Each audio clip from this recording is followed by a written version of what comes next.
Morning and welcome virtually to the Woodrow Wilson International Center for Scholars. My name is Christopher Sands. I'm director of the Canada Institute, but the lead for this particular program of the Wilson Center is our Mexico Institute. Today, we'll be talking as part of an election series about after the vote, navigating USMCA and trade investment in Mexico. We have a distinguished group of panelists, including Alan Burson, former U.S. Customs Commissioner and, of course, Secretary of Education of the state of California, one of our most distinguished thinkers on North American integration and on border security. Next, we have Diego Marroquin Bitar, longtime expert on USMCA at the Brookings Institution, and now the inaugural Burson Foster Scholar on North American issues here at the Woodrow Wilson Center. Then we'll hear from Luz Maria de la Mora, formerly in a distinguished role in economic policymaking in Mexico, now a non-resident senior fellow at the Andre Arsht Latin American program at the Atlantic Council. Then, add more to this great roster, we have Dr. Barbara Kochwar, who is an adjunct lecturer in Latin American Studies and Trade at Georgetown University here in Washington. Finally, in this set, we'll have Pedro Casas Alatriste, sorry, Pedro, who is Executive Vice President of the American Chamber of Commerce in Mexico, famously the AmCham. Without further ado, I'm going to turn the mic over to Alan Burson, who will get us started. And in the second block, as we talk a little bit later, he will serve as your moderator. With that, let me turn it over to you, Alan. Thank you, Chris, and good morning, everyone. It's a pleasure to participate in the Wilson Center series in advance of the elections, both in Mexico and the United States this year. I want to be sure to thank Diego Marroquin Bitar, who has helped all the rest of us on the panel organize for this discussion. And my assignment through Diego is to kick off the session with a general overview of the evolution of the North American idea, exploring its crisis and opportunities to reimagine the concept beyond trade, continental approach, considering the current election cycle in the U.S. and Mexico. Now, covering that in 7 minutes will be a good challenge, but I want to be sure that we keep enough time for discussion among the panelists and then with the audience. So we'll each be limited to 7 minutes and hopefully take less. So the North American idea, where did it come from? Actually, before it was named or even conceptualized and written about by Bob Pastor in 2011, it really began with the North American Free Trade Agreement in 1994.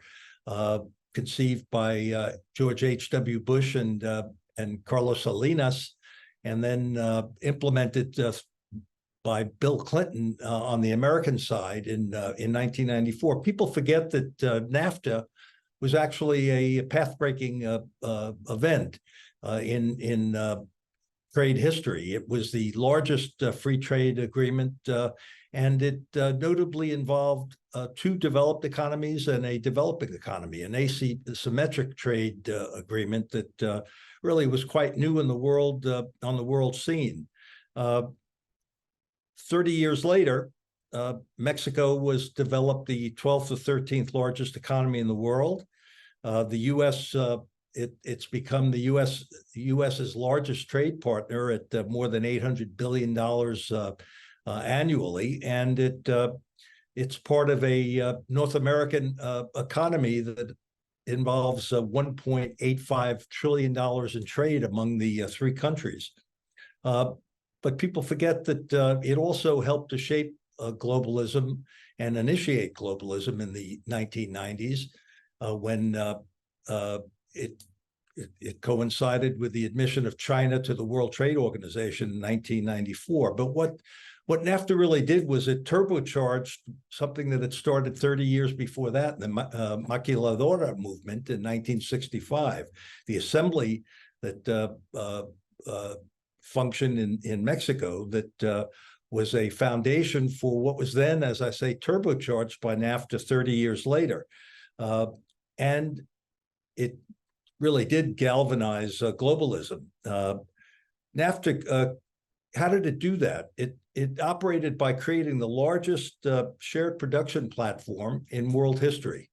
Over the last 30 years, some would say the last 60 years, North America has seen an extraordinary interdependence and interaction between Mexico and the United States and Canada, and among trilaterally, Canada, the United States, and Mexico. We no longer really have foreign trade. It's something of a misnomer to talk about the trade among the three countries as being foreign trade. It's not. It's North American trade, and it's more or less about making things together rather than simply trading. And I saw this when I was working at Customs and Border Protection, when we suddenly realized that all of the North American production platform involved the movement of goods back and forth among the three countries 6 or 7 times before the final product was produced. That's something different than foreign trade. But it was created for the most part by the business community and the private sector operating on its own without the government, which for the most part stayed out of the way. And paradoxically, that's where the North American idea was born, framed by Bob Pastor in the 2011 book of the same name.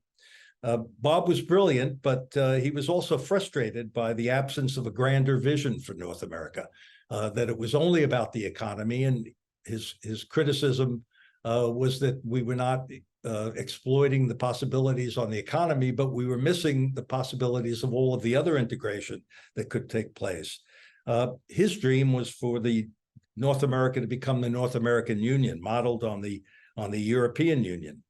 For all of the reasons that Tom Long and I and the authors in the book published by the Wilson Center and the Belfer Center at Harvard, North America 2.0, point out, that was never in the cards, that this was not going to be a European Union style arrangement. That's not to say that there wasn't significant collaboration in other areas, in education, the environment, and security, but for the most part, this was, to use James Carville's Clinton campaign mantra in 1992 and 1996, it's about the economy, stupid. That's always been the key to understanding North America, and will remain so, I believe, for the foreseeable future.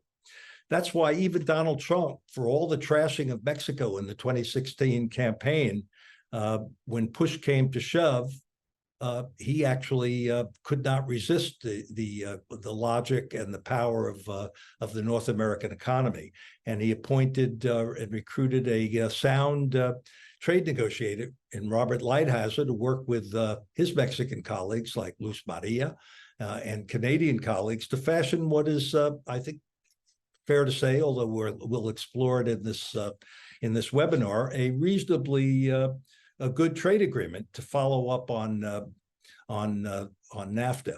And while TMEC and CUSMA and USMCA don't use the term North America, none of them do. In fact, it is the centerpiece and the keystone of North America. But that's getting ahead of myself. I think that because it's so central, that regardless of whom, in my view, is elected in Mexico and then in the United States, nobody can walk away from the shared production platform that has been built over the last 30 years. I'll conclude by noting that the North American idea, although Bob's concept still remains to be realized in terms of a larger regional order, the idea itself is more alive than ever. The splintering of the post-World War II order that we're living in right now really makes, and the emergence of the multipolar world that is happening also as we live and speak today, makes the North American idea even more important than ever, because it is the the way in which United States leadership expressed through a North American context in concert with Mexico and Canada can remain a continued influence in the world. It also will require the United States to understand this in ways that has not always been reflected in its policy. That in fact, the American century may be ending and probably is, but it should be ending in the context of a North American century that's just beginning. And this is one that would capitalize on the great assets of Canada, Mexico, and the United States in acting in concert. 500 million people, 17% or so of world trade, more than 20% of the world gross product, unbelievable resources of water and energy available, untrammeled access to the Atlantic, Pacific, and Arctic oceans. So this is an impressive array of assets that are available to North America, but we need to we need to develop this, and ultimately, at least in the view of some of us, North America is a much larger region than the core countries itself. That in fact, based on these core countries, we're dealing with a region that stretches from Colombia to the Arctic and from Bermuda to Hawaii, and that's the concept of a North American region that would take its place in the multipolar world that's emerging right now. But the key, as I've indicated, and history's lesson is that it's about the economy. And that's what we're here to talk about today, to see where the USMCA leaves us, TMEC and CUSMA, in dealing with this and the impact that the election could have on it. So let's begin with Diego Marroquin, who has become one of the key and prime experts on USMCA, first in the work that he did as a fellow at the Brookings, and now as a scholar here at the Wilson Center. Diego, please offer your comments.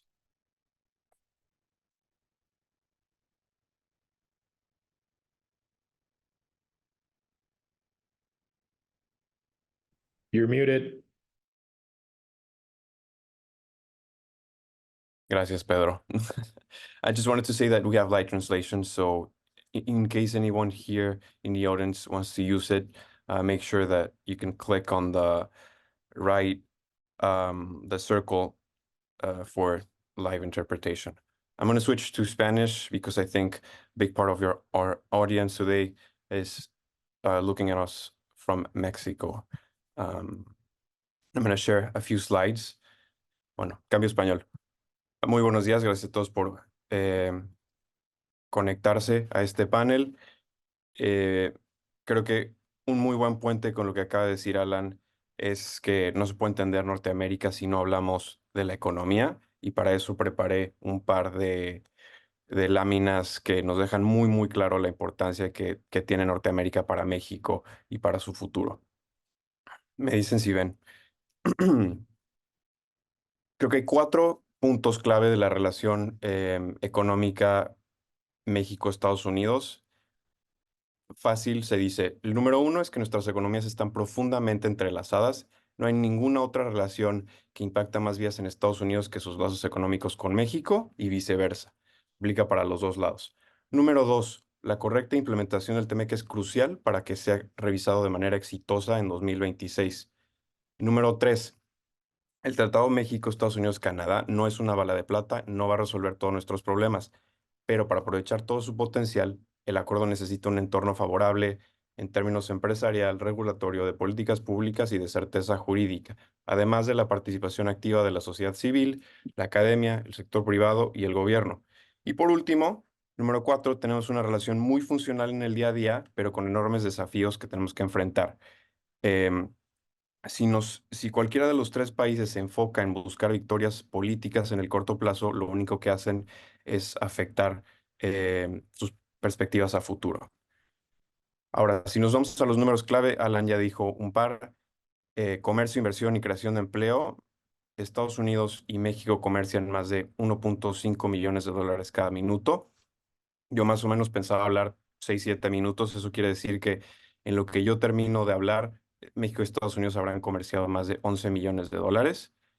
Si pensamos en la relación bilateral, bueno, en Norteamérica a nivel inversión, es muy claro también que ha habido un incremento muy importante desde que se firmó el TEMEC en 2020. La inversión nueva, es decir, en nuevas fábricas, ha crecido más del 100% en los últimos 3 años, alcanzando una cifra histórica de 190,000 millones de dólares.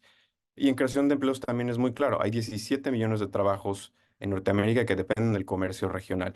Si lo vemos específicamente en el caso de México y Estados Unidos, hay 13 millones de trabajos que dependen del intercambio comercial de bienes y de servicios entre los dos países. Para México es muy claro, es casi el 15% de la población económicamente activa.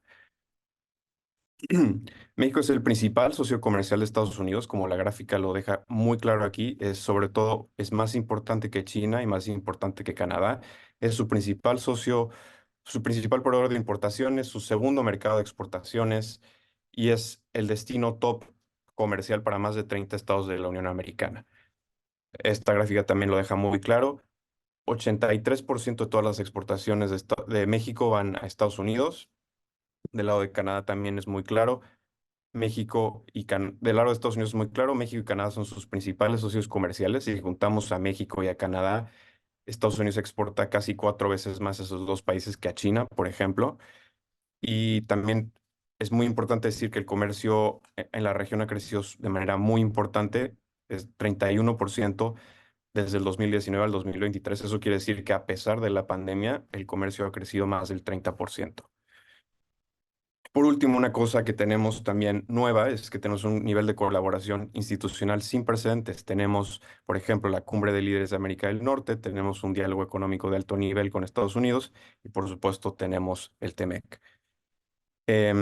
Otro ejemplo de una gráfica aquí, esta es la gráfica de Greenfield Investment o inversión nueva hacia toda la región, México, Estados Unidos, Canadá. Queda muy claro que en 2020 que se implementó el acuerdo y también que empezó la pandemia, hay una tendencia muy positiva de incremento de inversión en la región. Hay mucho interés. La región es muy atractiva para nuevas inversiones. Tan solo en los primeros 3 meses del 2024 ya llevamos más de la mitad de lo que se invirtió nuevo en 2023. Todas estas son señales muy positivas. Lo mismo en creación de empleo, como lo muestra esta gráfica. Ahora, muy rápido, creo que esta es una muy buena base para la conversación que vamos a tener ahora. ¿Qué pasa entre el TEMEC, o sea, entre la transición del TEMEC al Telecán? Creo que los puntos más buenos del TEMEC con relación al Telecán es que el TEMEC es una modernización del Telecán. Hubo muchos capítulos nuevos en el TEMEC que el Telecán no tuvo, pero a pesar de que el Telecán fue la base para las negociaciones, estamos hablando de capítulos sobre comercio digital, un capítulo laboral, por ejemplo. El TEMEC fue una negociación trilateral en vez de una negociación bilateral, como se llegó a plantear en el 2016 y en el 2017. El TEMEC brinda certidumbre a inversionistas y a productores en los tres países. Introducen nuevos mecanismos de resolución de disputas que han sido rápidos y efectivos, particularmente en materia laboral. No introdujo nuevos aranceles y nuevas cuotas. Eso sí, hay que estar muy al pendiente de otras cosas nuevas del TEMEC y ver cómo evolucionan. Por ejemplo, en el caso de las reglas de origen, son un poco menos flexibles y son más restrictivas que lo fue el Telecán, particularmente en el sector automotriz. Em, y por último está la revisión, la cláusula de revisión del TEMEC. El TEMEC dura 16 años y se revisa cada 6 años. Es decir, en 2026 los tres países, y creo que eso es algo que vamos a discutir el día de hoy, se van a sentar en la mesa y van a decidir si quieren seguir. Si deciden que sí, se extiende otros 16 y se revisa otra vez cada 6. Creo que el principal punto que quiero dejar muy claro es que a diferencia del Telecán, que es un tratado de libre comercio, como su mismo nombre lo dice, el TEMEC es un tratado para administrar el comercio y también enfocado en la creación de cadenas de suministro regionales. Creo que la diferencia está ahí en la semántica. Por último, en el caso de México y Estados Unidos hay retos muy importantes que tenemos que resolver antes de la revisión del 2026. Del lado de México, está muy claro que el panel en materia de biotecnología y las consultas en materia energética son muy importantes y es muy importante que México y Estados Unidos encuentren una solución a estos dos temas antes de la revisión del tratado. Todo esto para que la credibilidad del TEMEC sea muy alta y sea en realidad una revisión muy sencilla. Del lado de Estados Unidos también es importante decir que Estados Unidos tenía una interpretación mucho más estricta en reglas de origen en materia automotriz, es decir, Estados Unidos quería, para que un automóvil construido en la región reciba trato preferencial en materia de aranceles, Estados Unidos tiene unos requisitos, una interpretación más rígida, más alta que la de Canadá y la de México. Al final, México y Canadá pidieron un panel. Los dos países ganaron ese panel y han pasado más de 500 días sin que Estados Unidos anuncie medidas para regresar a la completa implementación del tratado. Creo que estos dos temas son los más importantes del lado México-Estados Unidos y es esencial que se encuentre una revisión de cara al 2026. Y creo que ahí le voy a dejar, creo que ha sido una buena base para abrir la conversación y creo que es Luzma la que nos va a acompañar ahora. Entonces, adelante, regreso el micrófono. Muchas gracias.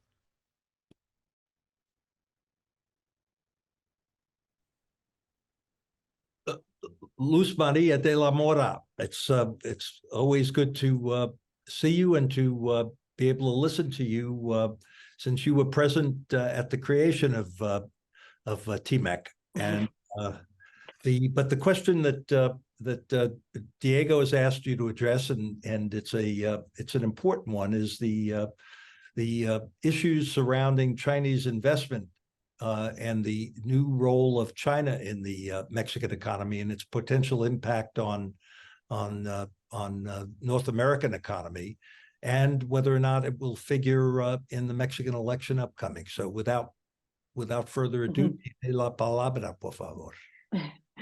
Thank you very much, Alan. Good morning, everyone.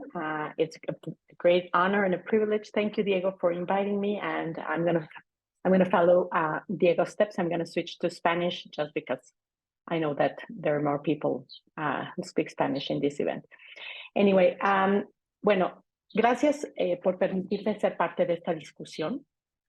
Creo que el día de hoy la narrativa que rodea la participación de China en términos de inversión y comercio en México, pero también en América del Norte, creo que es de la mayor relevancia y me parece que esta es una oportunidad para empezar a poner realmente los temas de forma seria y analítica en el debate. Creo que hay que comenzar por el contexto. No hay que olvidarnos que factores como la pandemia del COVID-19 y la guerra comercial desatada por el presidente Trump entre Estados Unidos y China colocaron a México en el centro de la relocalización de cadenas de suministro. Además, el TEMEC posicionó a México no solamente como el vecino a donde poder reubicarnos, sino también nos ubicó como el amigo y el aliado en términos estratégicos en los que Estados Unidos podría confiar para hacer negocios y como un país para hacer una estrategia de las alianzas que ha estado desarrollando Estados Unidos con diversos socios comerciales en el mundo. Entonces, los altos aranceles que enfrentan los productos de China en Estados Unidos hicieron que las empresas, no solamente de origen chino, sino empresas de diferentes partes del mundo, incluido empresas estadounidenses, decidieran ubicarse en otros destinos, en una estrategia que se conoce como China +1, que busca reducir la dependencia de un solo proveedor, China, para atender las vulnerabilidades que fueron evidentes en la pandemia del COVID-19, pero que también les permita desviar y no tener que enfrentar los aranceles punitivos que impuso el presidente Trump, pero que el presidente Biden ha mantenido, que están en revisión y que, bueno, no sabemos cuál es el destino, pero parece difícil que en el futuro cercano Estados Unidos decidiera eliminar esos aranceles. Entonces, esto ha llevado a la reubicación de operaciones desde China a México, pero también no nos olvidemos que México no es el único destino.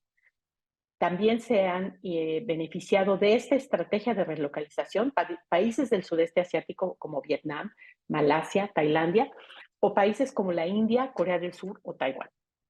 Ahora, mi segundo punto es que por décadas China ha sido el elefante en la habitación.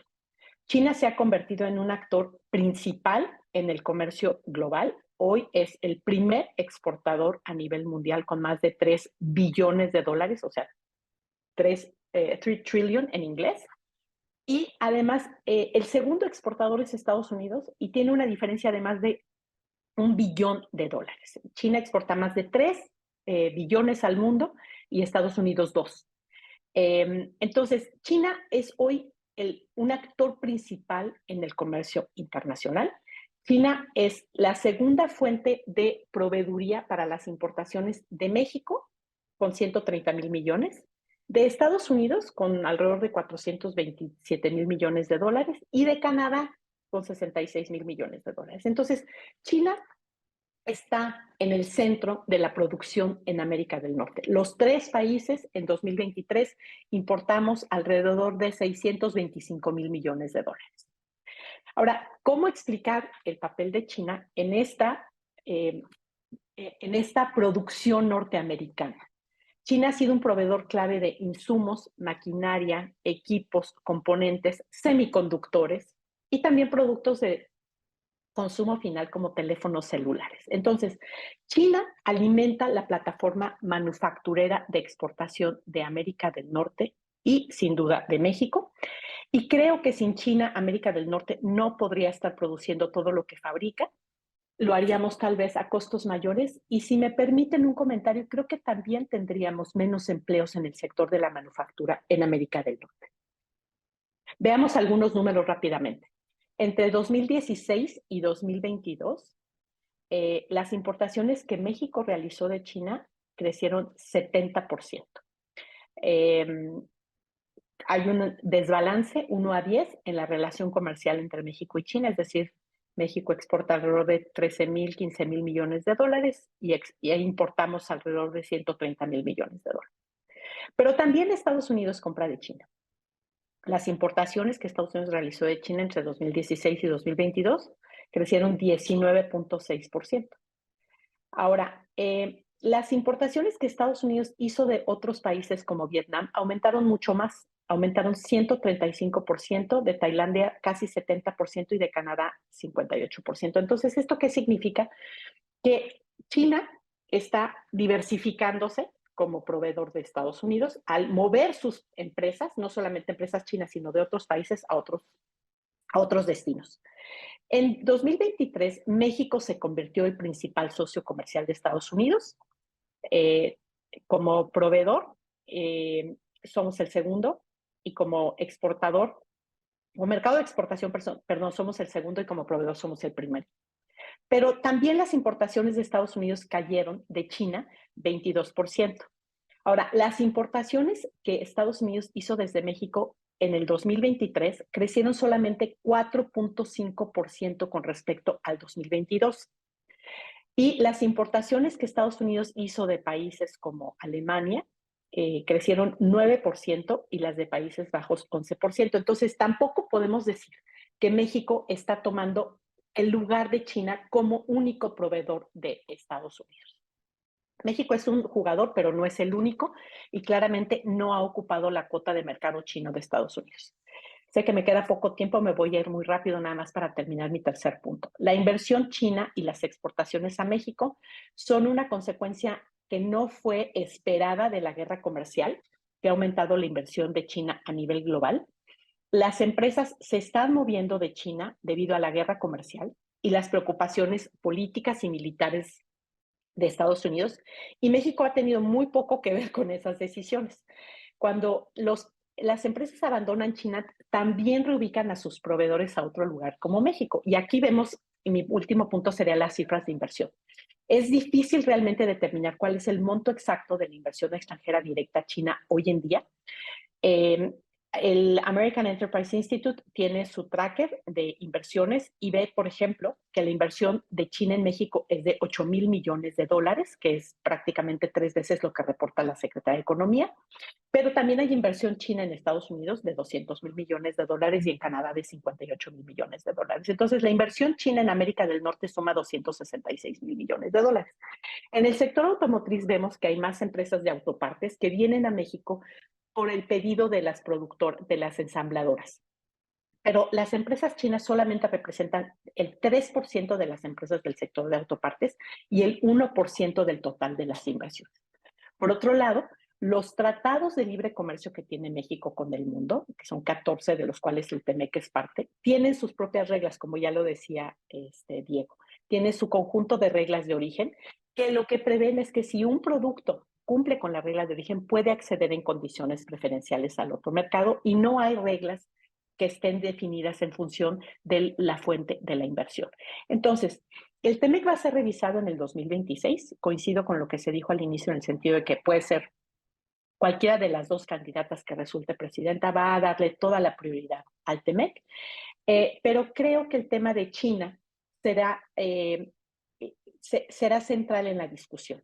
No es necesario esperar hasta el 2026 para abordar a China de manera conjunta y de manera regional. Creo que se requiere una colaboración estrecha entre los tres países para tener una estrategia norteamericana.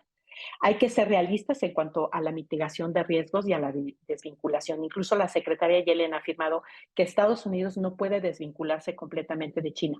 Entonces, ¿por qué deberíamos esperar que México lo haga? Muchas gracias.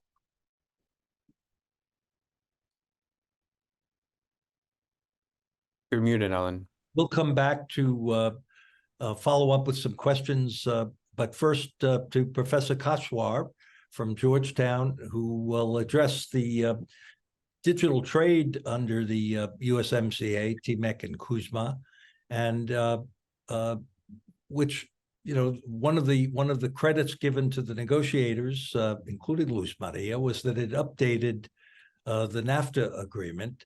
But let's turn to Professor Kashwar to learn how and where it can be approved. Please. Perfect. Thank you so much, Alan.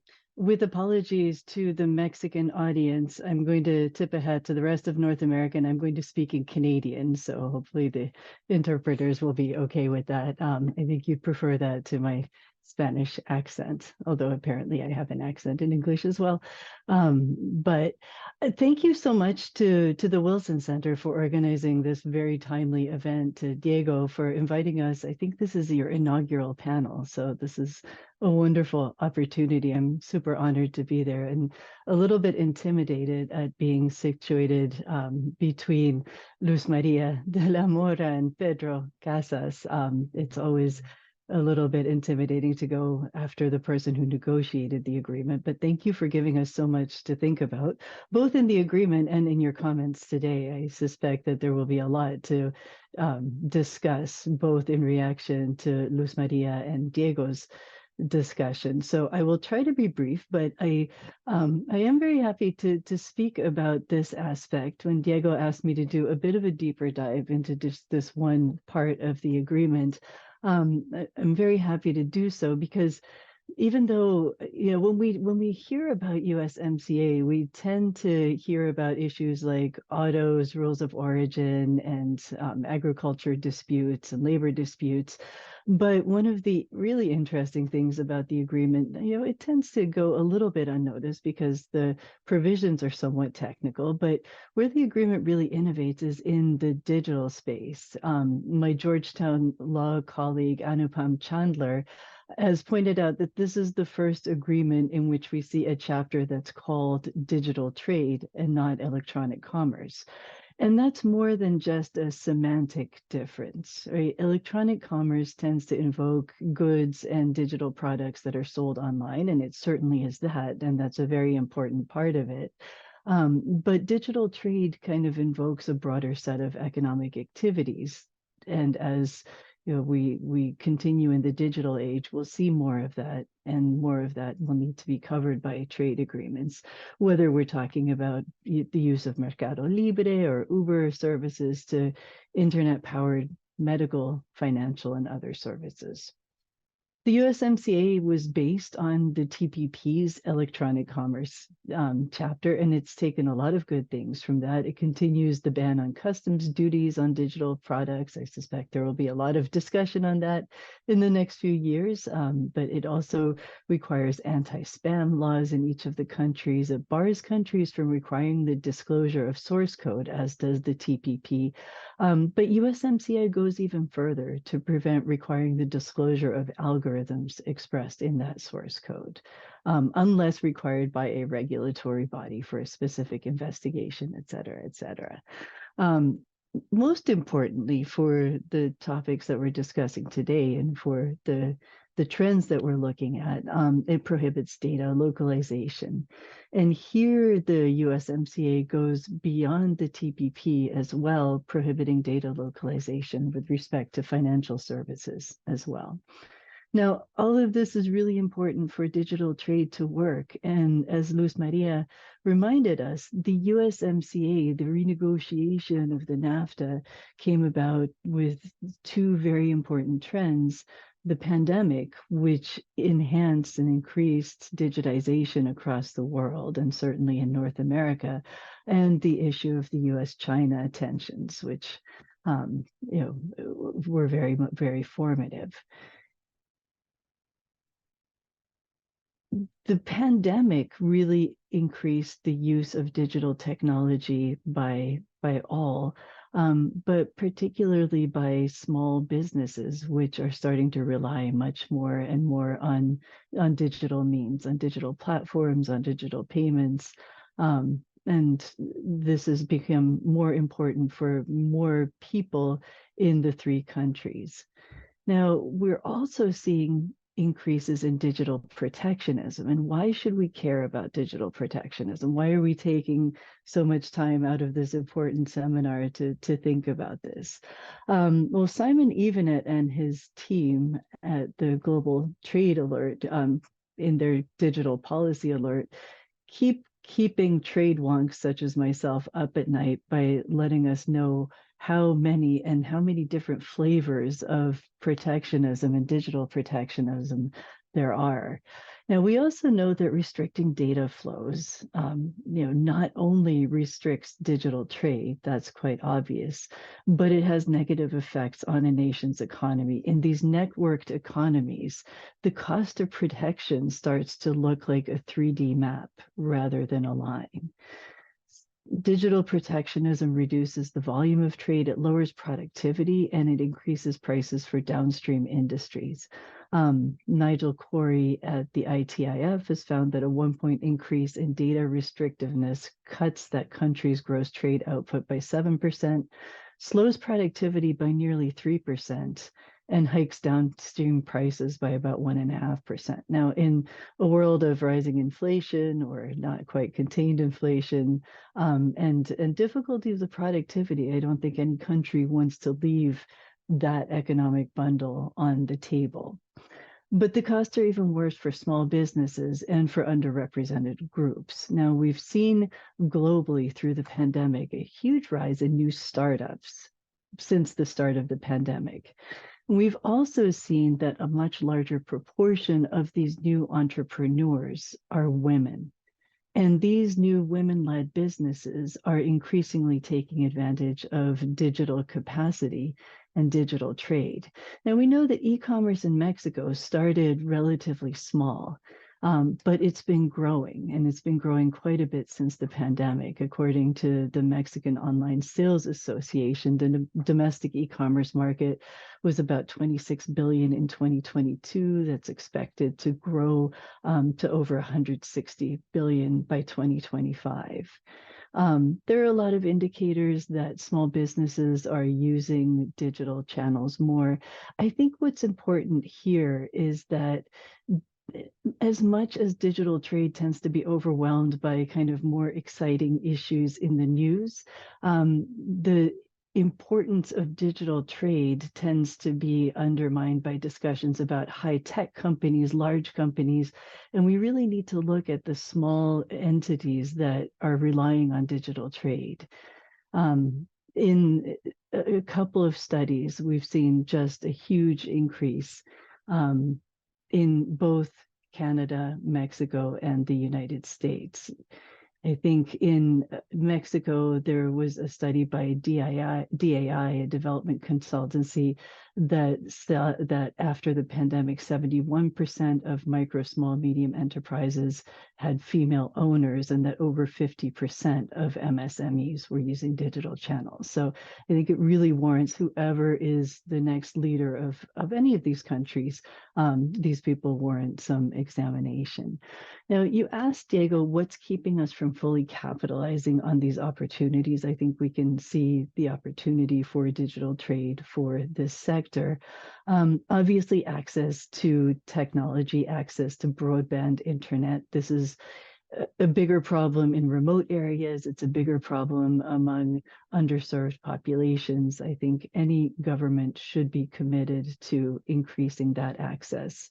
In the United States, you also see this. I was at the Visa Economic Empowerment Institute. We did a study on the US economy, and we saw one of the most interesting findings here was that of these new micro startups, those that were led by Black or Latina women exported more, but also exported to a larger number into more untraditional markets than the average small business pre-pandemic. And that's a trend that I think, policymakers should look at.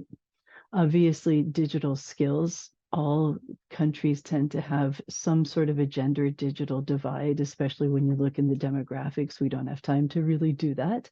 But obviously, making sure that people have the skills to take advantage in a safe and regular way is important.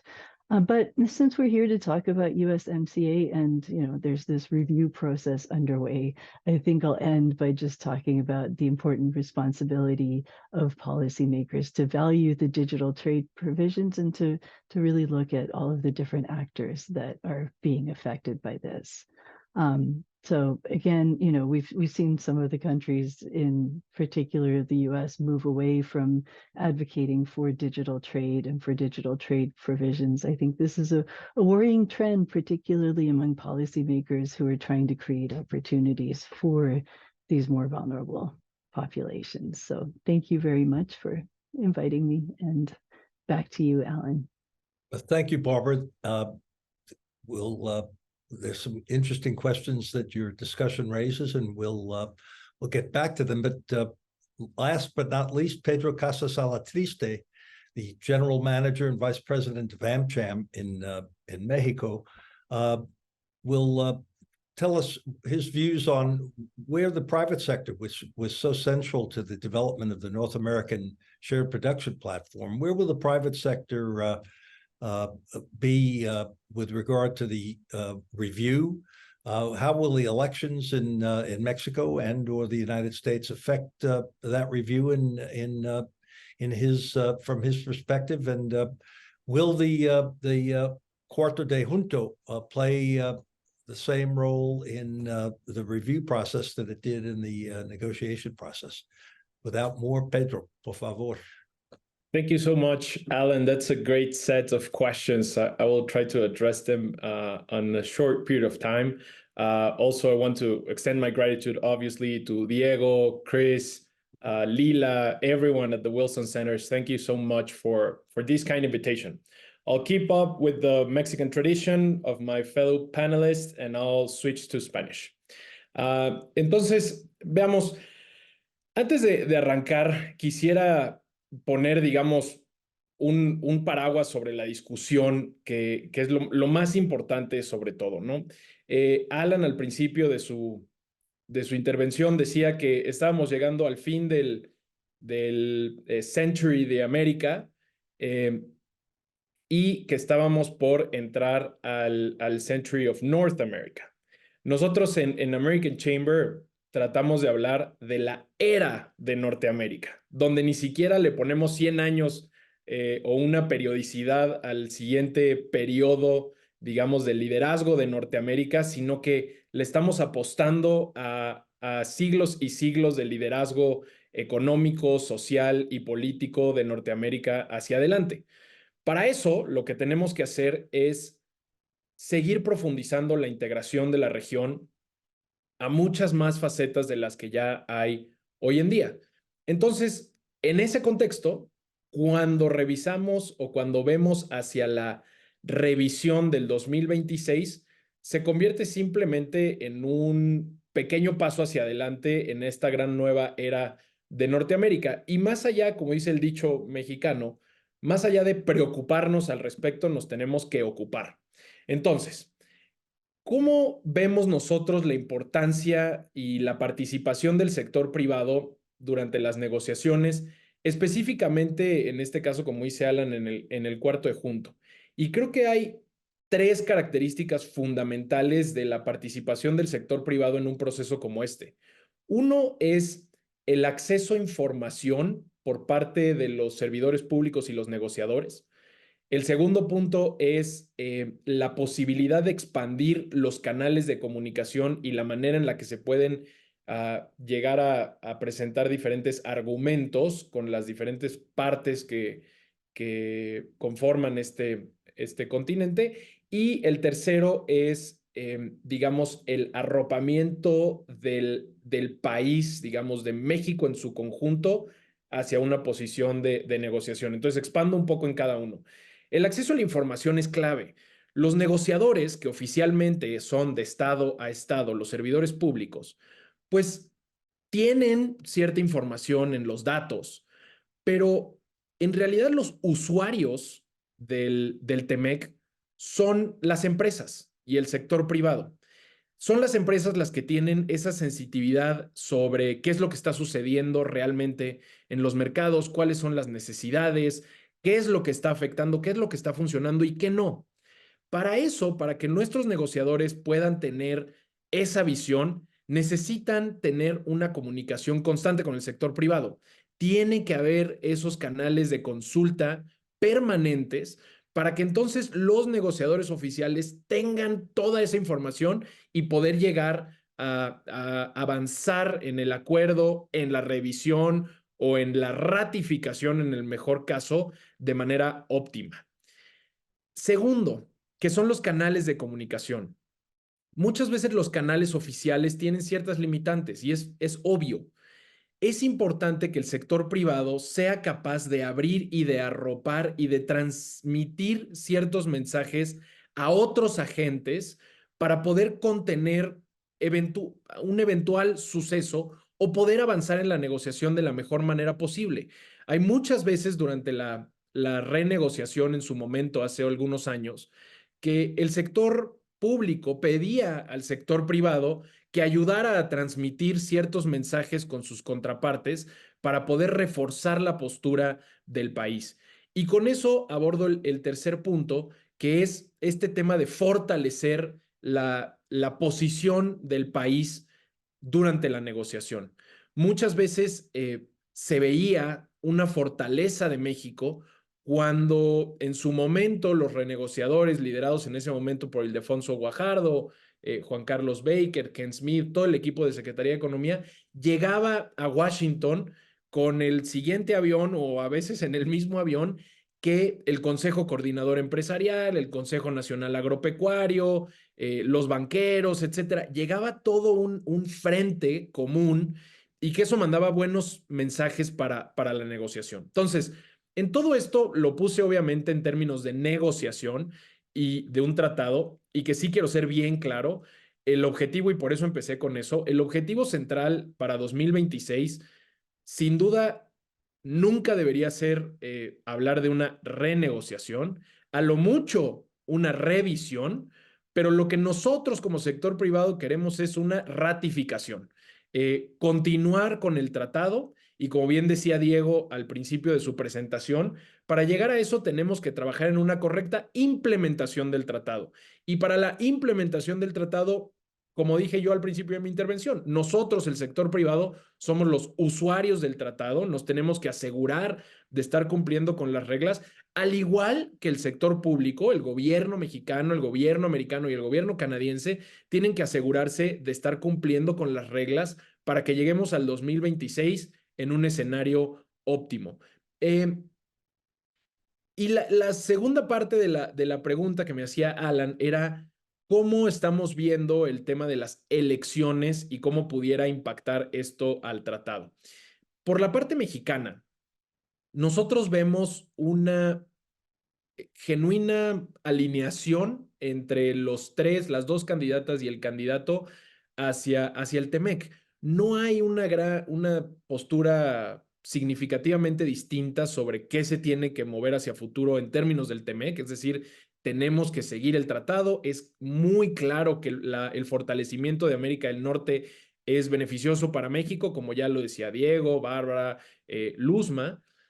Donde pudieran llegar a haber diferencias es más bien a un segundo nivel, que es la implementación y la visión de política pública en diferentes sectores de la economía y cómo eso, en una segunda derivada, puede impactar al TEMEC.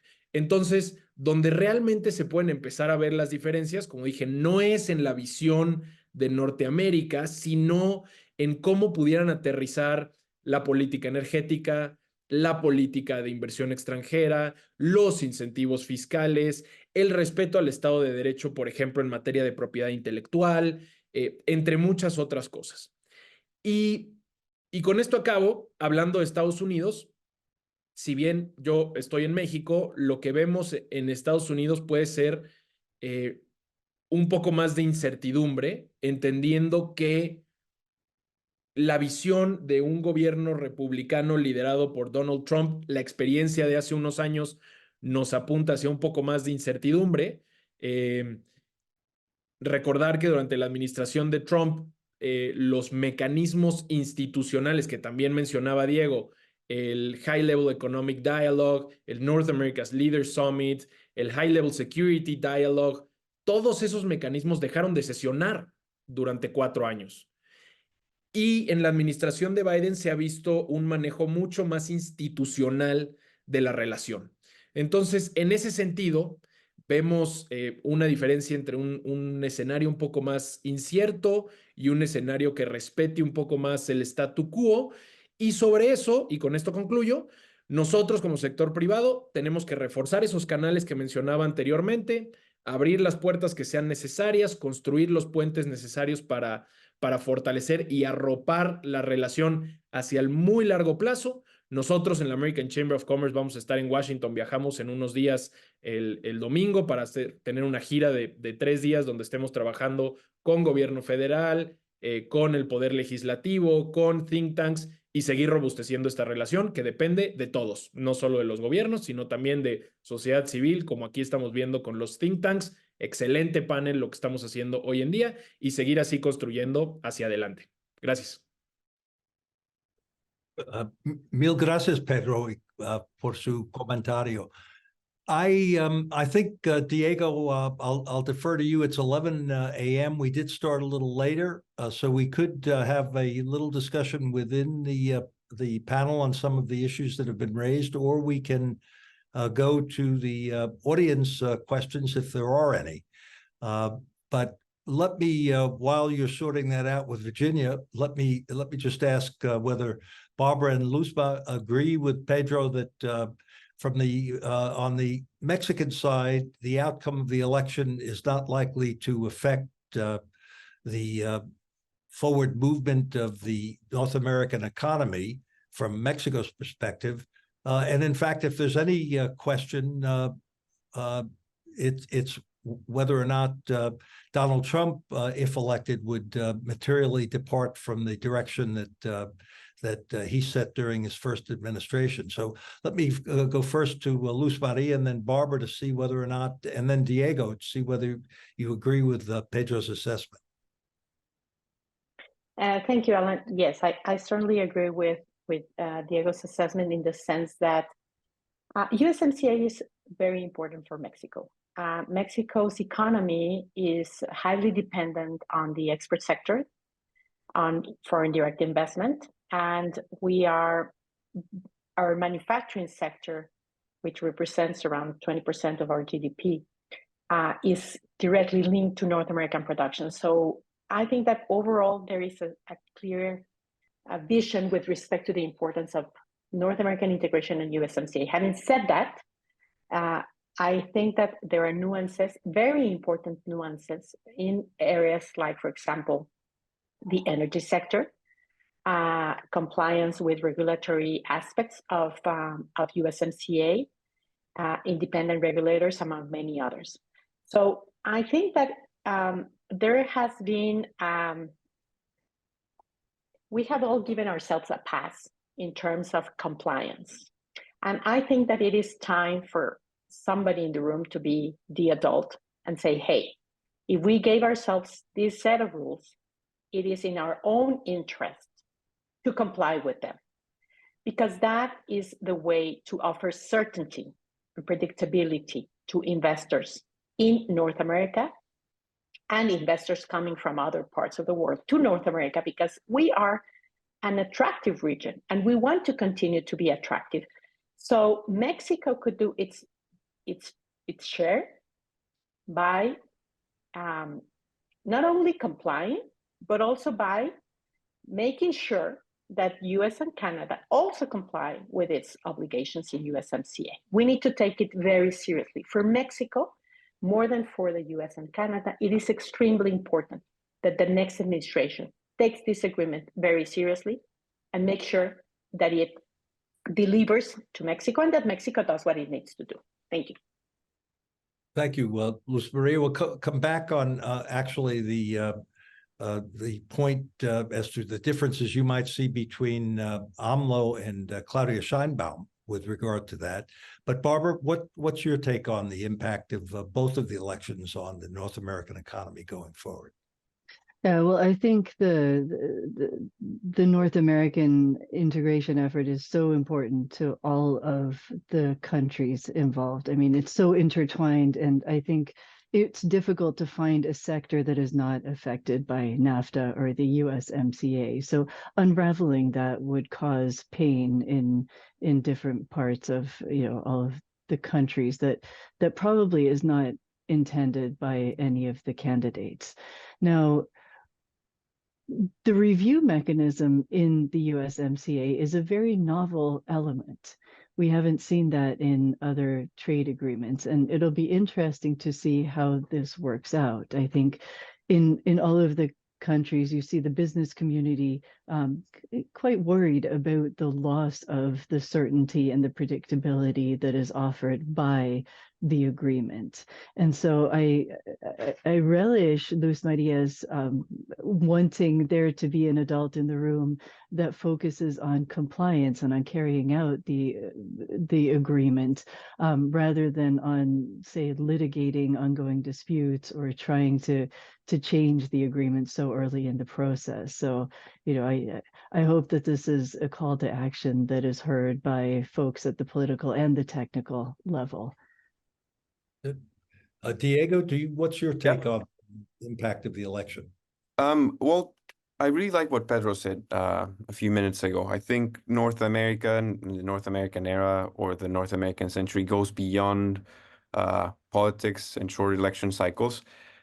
I mean, there's clearly the technical minutiae of the agreement might change depending on who's leading which country, but I think that the opportunities are there despite not regardless of who's leading the country at the moment, of both in the private sector and in the government. I think the future of Mexico is in North America, and we should be looking always up north. Our opportunities are there.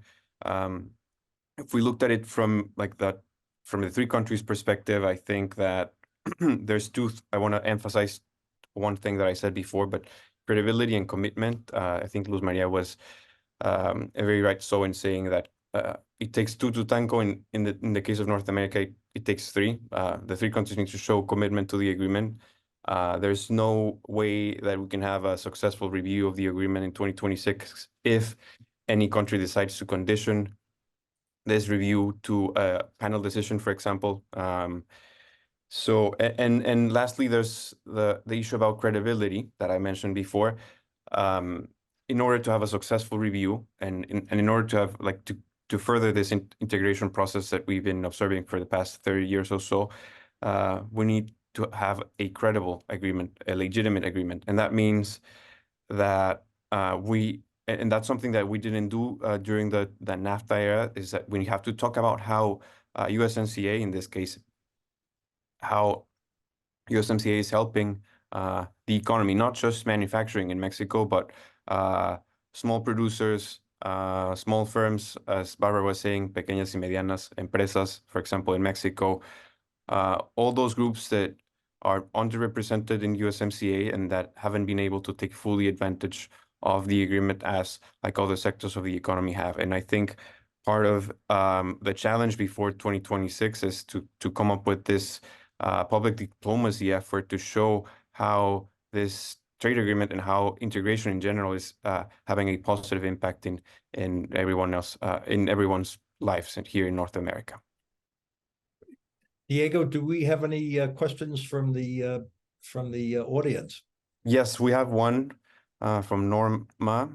She says, what opportunities are there for greater North American energy integration?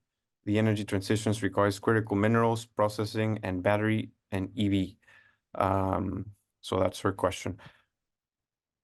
Anyone wants to take a first stab at it?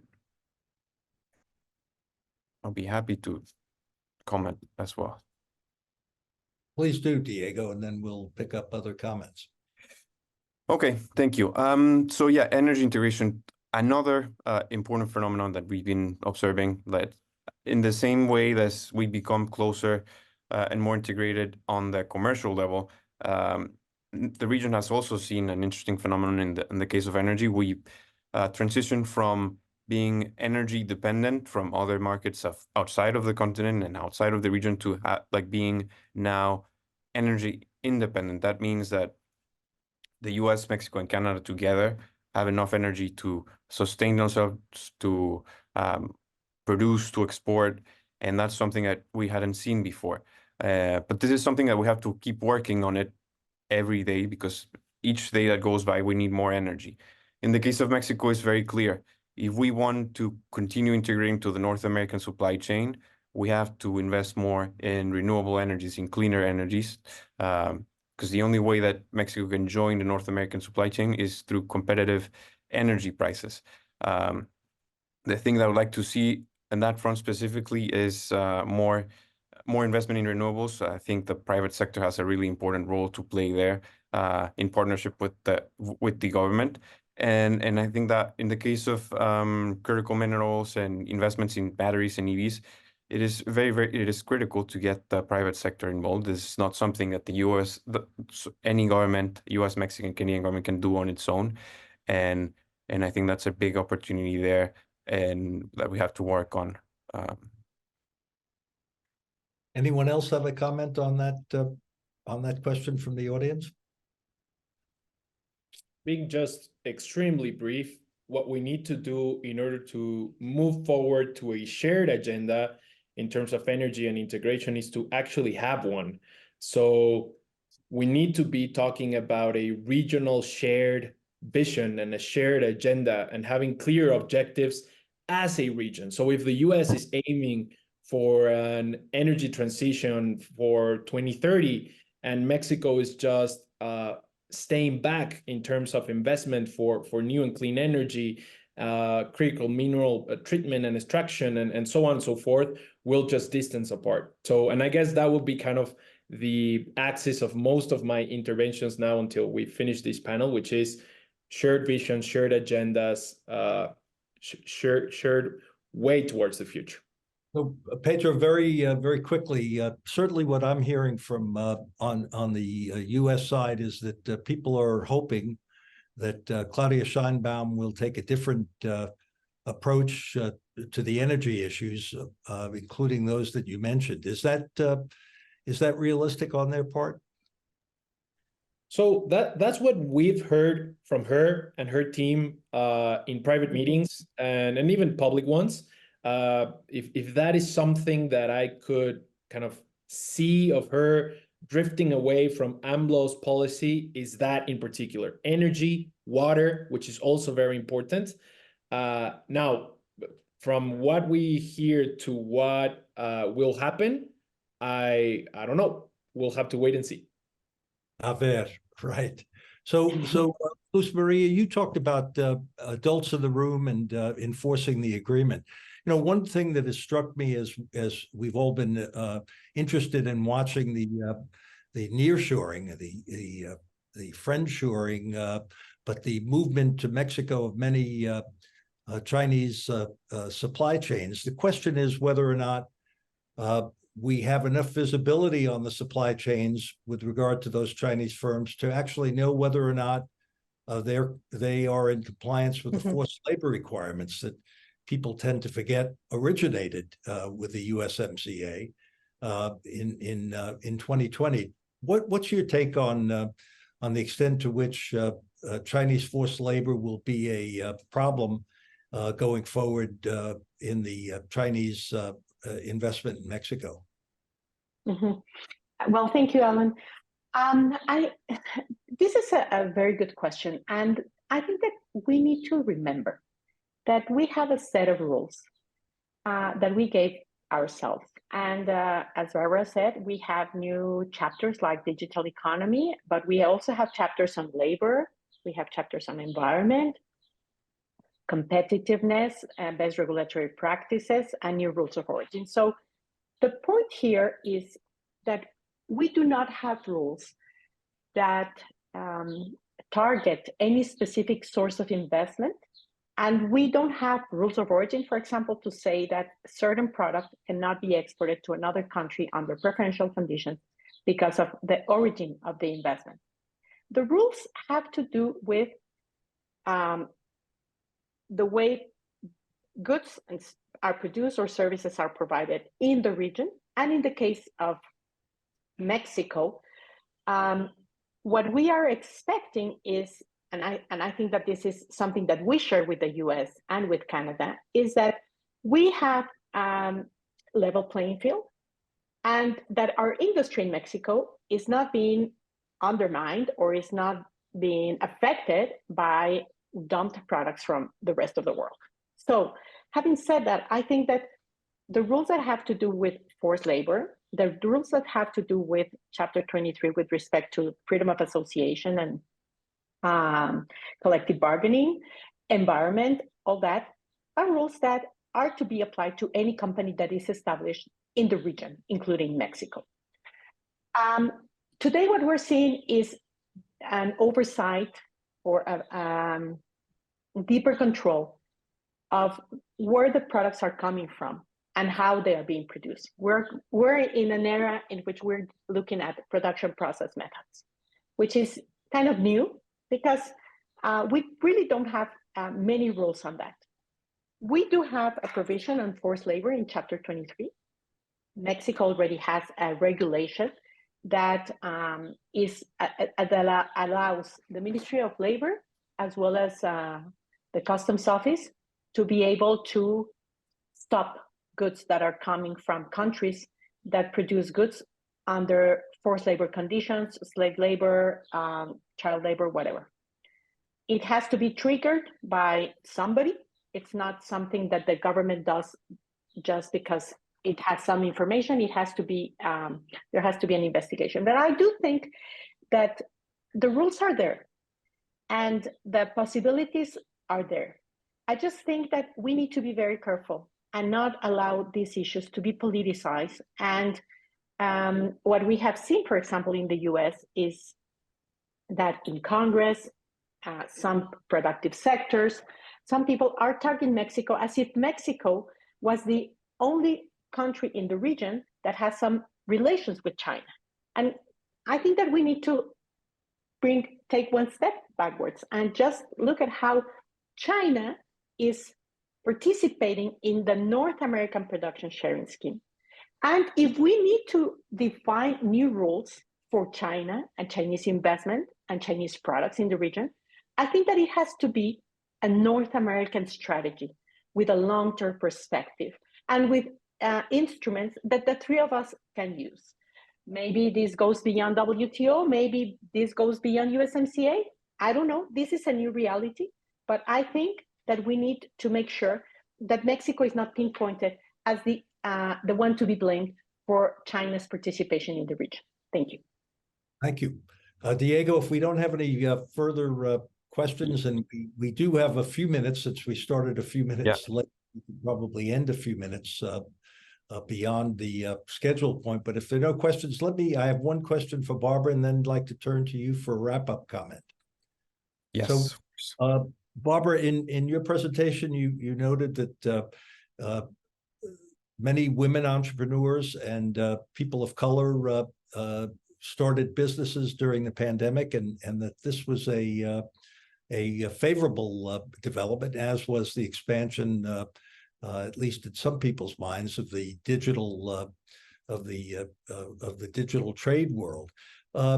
One of the dreams of NAFTA was that it would permit local entrepreneurs who were producing local products that didn't have a large enough market for a craft beer in Canada or for a special wine in Baja California, or Coahuila for that matter, that they would be able to use digital trade and a digital trade environment to really grow and be able to survive in ways that dependence on local markets alone would not permit. What's your sense of whether or not that's actually been where these new entrepreneurs have been investing or trading? What can you tell us about that?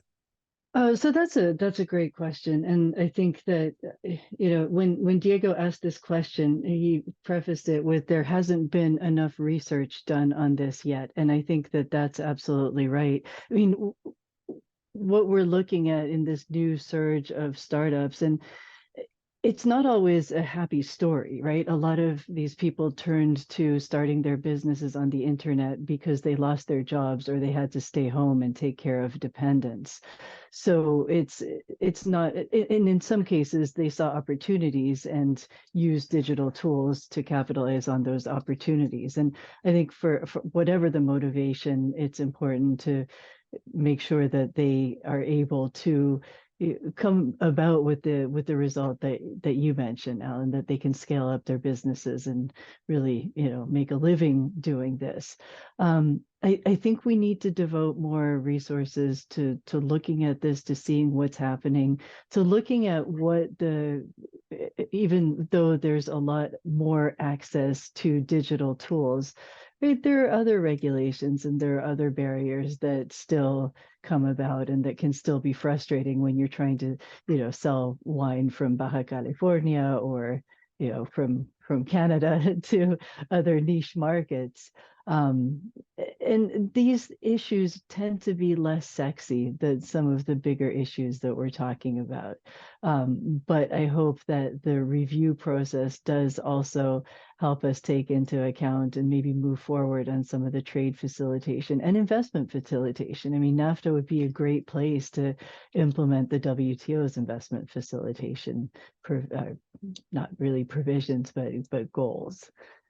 So that's a kind of frustrating answer. I think, more research, lots of folks here are already doing research, so encourage more of that and make sure that the regulations that sometimes frustrate any small businesses are addressed and mitigated. Thank you, Barbara, for that insight. Over to you, Diego, to wrap up what I think has been a robust discussion. And with always thanks to Chris Sands for not only introducing the panel, but for staying the course. Thank you, Chris. Thank you, Alan. And I agree with you, Barbara. There's plenty of work to do to get everyone involved and on board of the North American supply chain. There's much work to do there. And I would like to finish trying to summarize what we said.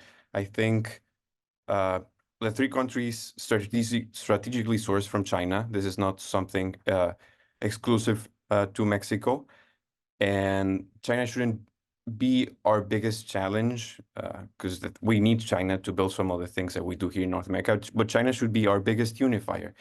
Our biggest unifier and the perfect reason to start building this coordinated North American agenda that we so desperately need, not only for 2026, but for the coming years.